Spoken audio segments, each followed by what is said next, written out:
Coucou tout le monde, c'est Sandrine. Voici une vidéo pour vous parler de l'ego. Souvent, je vois des personnes qui renient, qui rejettent l'ego.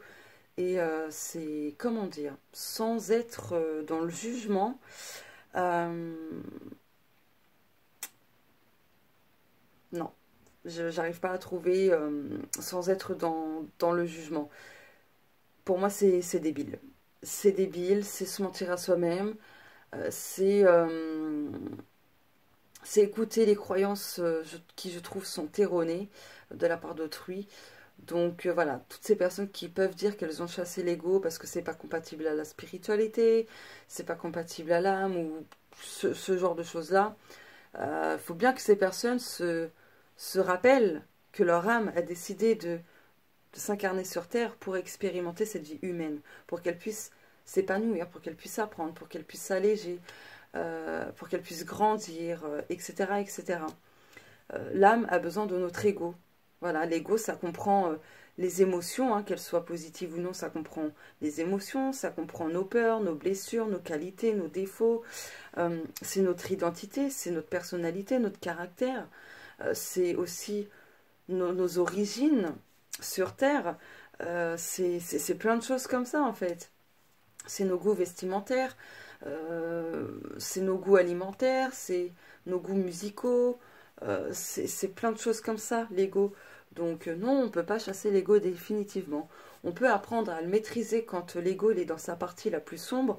Donc sa partie la plus sombre, c'est tout ce qui va être colère, jalousie, peur, tristesse, manque de confiance en soi.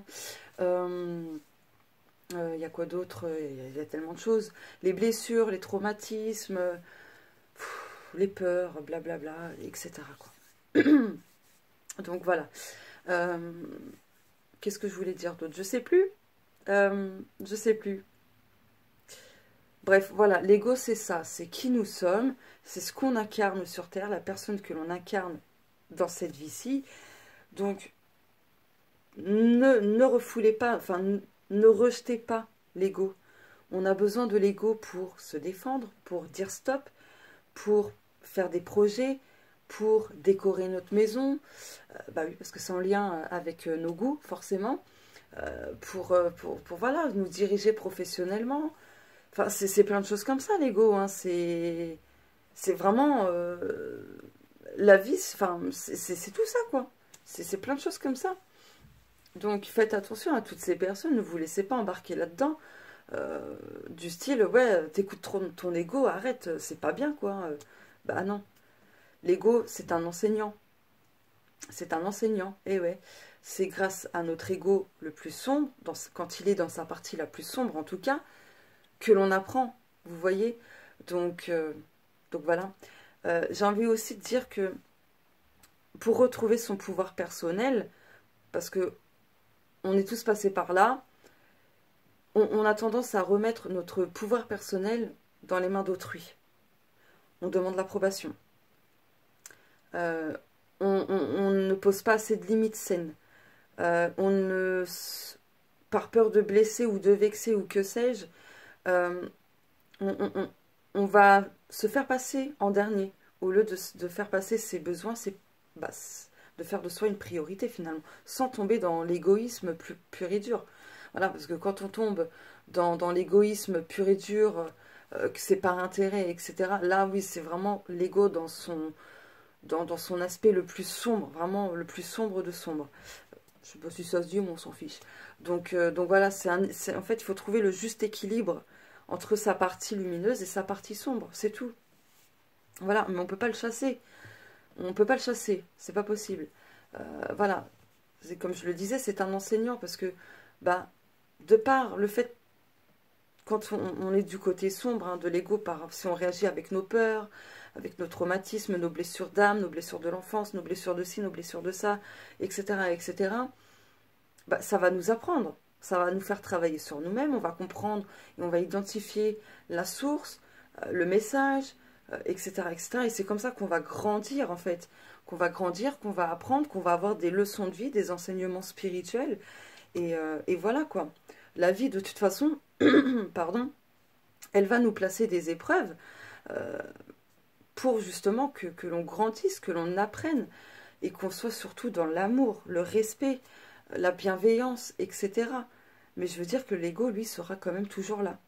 Voilà, il y a des moments, même si vous êtes plus dans l'ego, dans sa partie la plus lumineuse, il y a des moments où sa partie la plus sombre, bah, elle se manifestera. Et c'est normal parce que on apprend toute une vie. C'est tout au long de notre vie que l'on apprend des choses. Vous voyez? C'est pas on apprend genre jusqu'à nos 30, 40 ans, puis ça s'arrête. Non, non, non, non. C'est vraiment jusqu'à la fin de notre vie. Voilà. Après, arriver peut-être à un certain âge, peut-être quelques années avant de partir de ce monde, eh bien notre mission sera aussi de transmettre tout ce savoir, toute cette sagesse, vous voyez, aux plus jeunes, vous voyez. Donc voilà quoi. Alors attendez ça, hop, je remets un truc.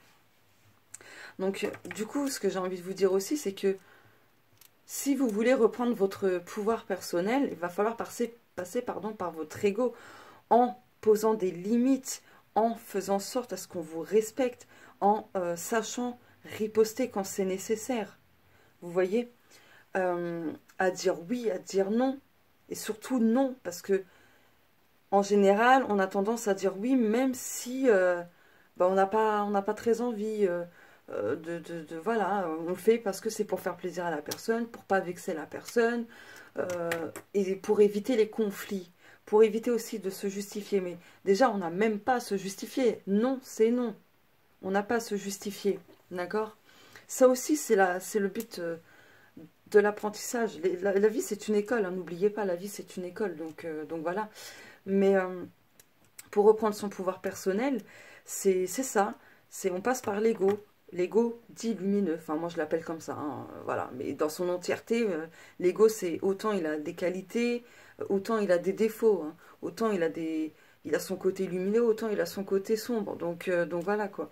Mais si vous voulez vraiment reprendre votre pouvoir personnel, déjà commencez par travailler l'estime de soi, la confiance en soi. Arrêtez de demander l'approbation aux autres, comment dire, de demander l'avis des autres aussi pour prendre vos décisions, pour vous diriger vers une direction, pour faire ci ou pour faire ça, peu importe. Parce que là, du coup, c'est l'ego sombre qui cause, hein, en lien avec vos blessures, etc., etc. Voilà, donc c'est pour ça que je vous dis que l'ego, c'est un bel enseignant. Il nous enseigne beaucoup, beaucoup de choses. La vie nous enseigne beaucoup de choses. Voilà, on ne peut pas le chasser définitivement, l'ego, c'est pas possible. Il sera toujours là. Quoi qu'il se passe, il sera toujours là, cet ego. Donc voilà, jusqu'à la fin de notre life. Et ouais. Donc, si vous voulez vraiment, pour en revenir au pouvoir personnel aussi, apprenez à vous faire respecter. Apprenez à être ferme. Parce qu'on a tendance, quand on est dans la spiritualité et tout ça, à dire, ouais, mais si... voilà, on s'énerve, si on est ferme, si on est ci, si on est ça, blablabla, blablabla, bah c'est mal vu, c'est pas bien. Non, faut arrêter avec ces croyances-là, vraiment. Excusez-moi, mes cheveux sont mal coiffés, voilà, c'est un peu mieux pour moi. Donc non, non. Il faut savoir riposter, voilà, faut que vous sachiez utiliser, bah, de temps à autre, la colère. Par exemple, quand ça fait des années qu'une personne piétine vos limites, vos besoins, et tout plein de choses comme ça, et que vous, bah, parce que à cause des blessures et autres, donc à cause de l'ego dans son côté le plus sombre, bah, vous ne disiez rien par peur de conflits, par peur de vexer, de blesser, de vous faire rejeter, abandonner, ou ce genre-là, bah, donc les personnes ont pris votre pouvoir personnel, et du coup, qu'est-ce que je voulais dire? Je sais plus. Et du coup, oui, voilà. Bah, du coup, vous allez dire, oui, vous allez pas écouter vos limites, vous n'allez pas écouter vos besoins, vous allez vous faire passer en dernier, et vous n'allez pas faire de vous, de votre bien-être, et vous, une priorité, en fait. Et pour reprendre votre pouvoir personnel, faut que vous sachiez être, quelque part, égoïste. Alors, sans tomber dans l'égoïsme pur et dur, hein, où c'est que par intérêt, les autres, on n'en a rien à foutre. Non, non, non, non. C'est d'abord voilà, de faire de soi une priorité tout en pensant aux autres aussi après. Enfin, voilà, vous trouvez des compromis, etc., etc. Enfin, je veux dire, comme on dit, à chaque problème, il y a une solution. Vous voyez? Donc, si vous voulez vraiment reprendre votre pouvoir personnel, commencez déjà par vous fixer des limites saines. Voyez quelles sont vos limites, celles qu'il ne faut pas dépasser, voilà, et celles que vous pouvez dépasser. Ça, faut faire la différence. Et quand vous avez listé vos limites saines à ne pas dépasser, que ce soit par vous et ou par les autres, eh bien, s'il y a une personne qui piétine l'une de vos limites saines, la limite à ne pas franchir tout simplement, et que vous lui dites gentiment, non là écoute, là ça dépasse mes limites, ou vous voyez que vous lui expliquez les choses calmement, clairement, dans une communication vraiment saine et positive, dans une communication non violente, mais que la personne, vous voyez qu'elle s'en fiche, elle continue, elle continue, elle continue, au bout d'un moment, vous allez réagir comment? Eh oui, vous allez réagir en colère, enfin vous allez vous mettre, pardon, en colère.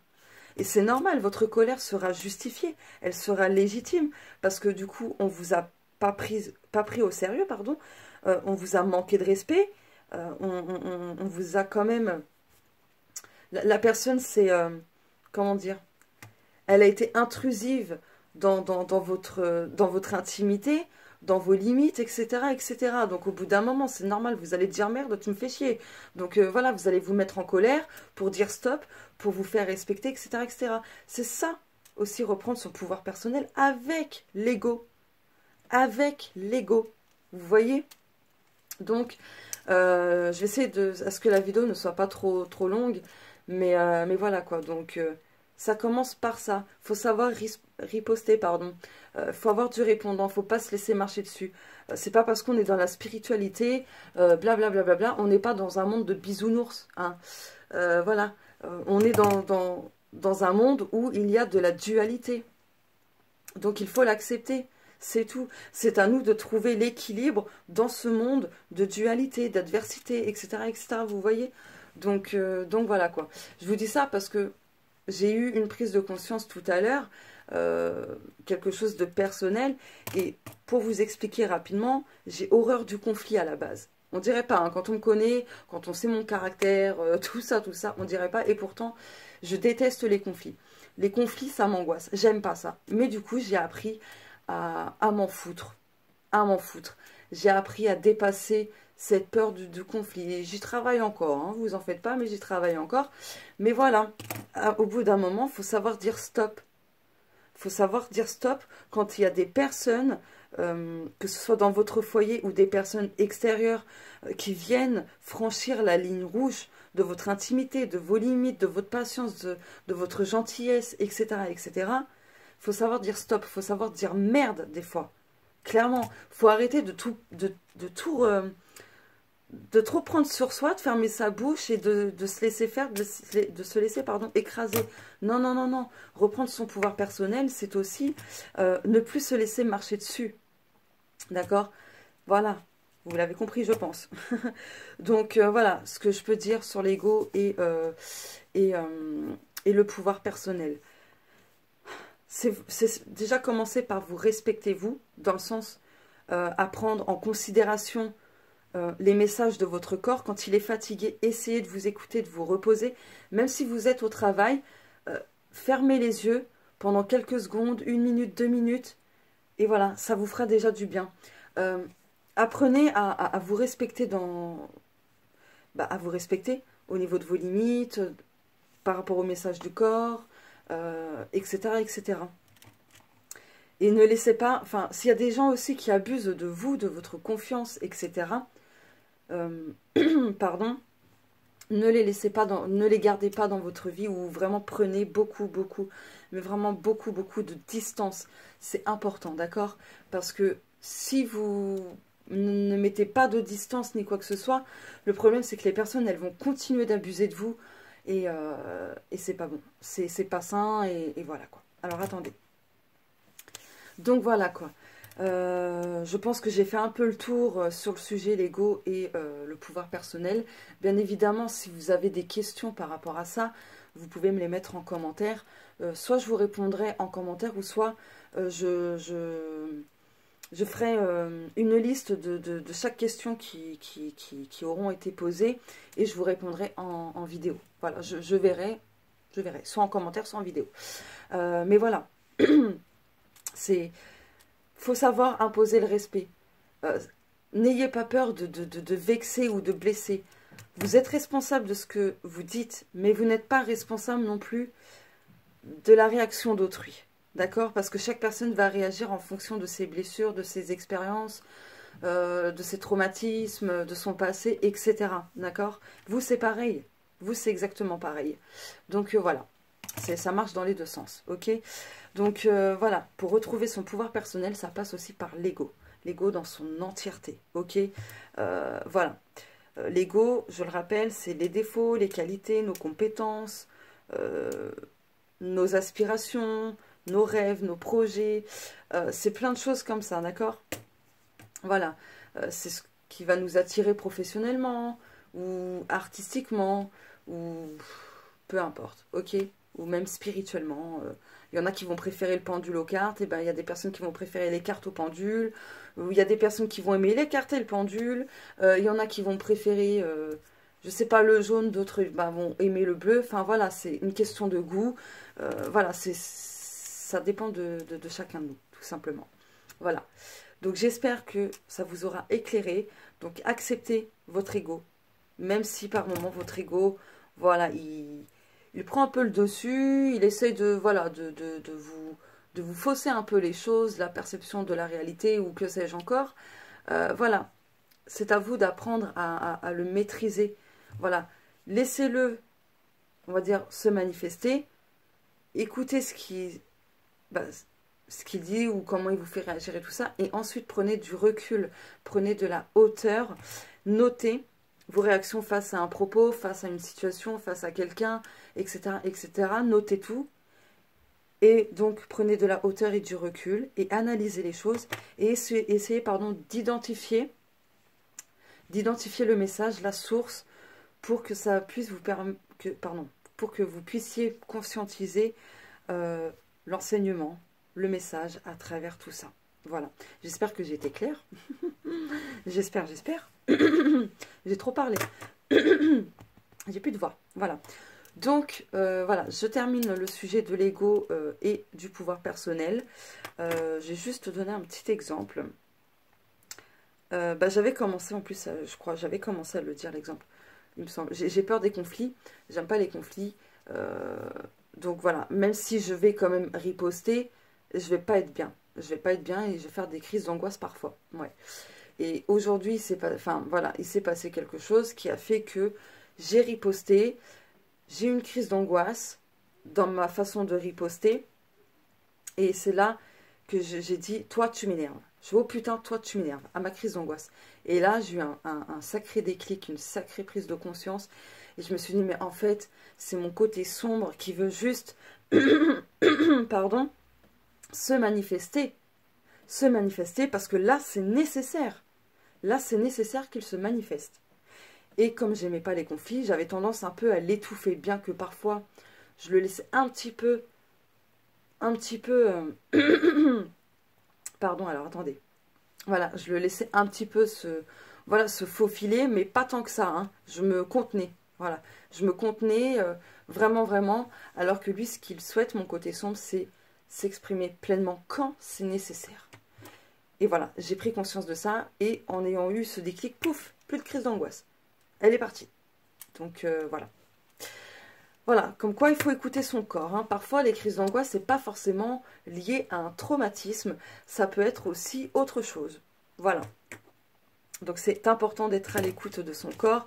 C'est important de savoir réceptionner voilà, les choses qui nous viennent mentalement, etc. Parce que ce sont des indices parfois. Et souvent. Très, très souvent même. Voilà. Bon, bref. Allez, je vous fais de gros bisous et je vous le redis, s'il y a des questions par rapport à ce sujet, n'hésitez pas à me les poser en commentaire. Je vous répondrai soit en commentaire, soit en vidéo. Voilà.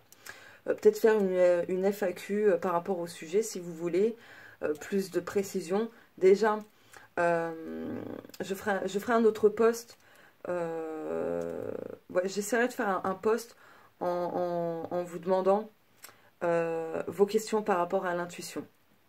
Je vais voir. Parce que je ne l'ai pas encore tourné cette vidéo pour développer son intuition, etc. Mais enfin bref.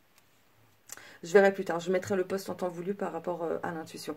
Mais par rapport à ce sujet-là donc que j'ai évoqué dans cette vidéo, l'ego et le pouvoir personnel, si vous avez des questions, n'hésitez pas à me les poser, les questions, hein, d'accord? Donc, voilà, voilou. Je vous fais de gros bisous et on se dit à plus tard.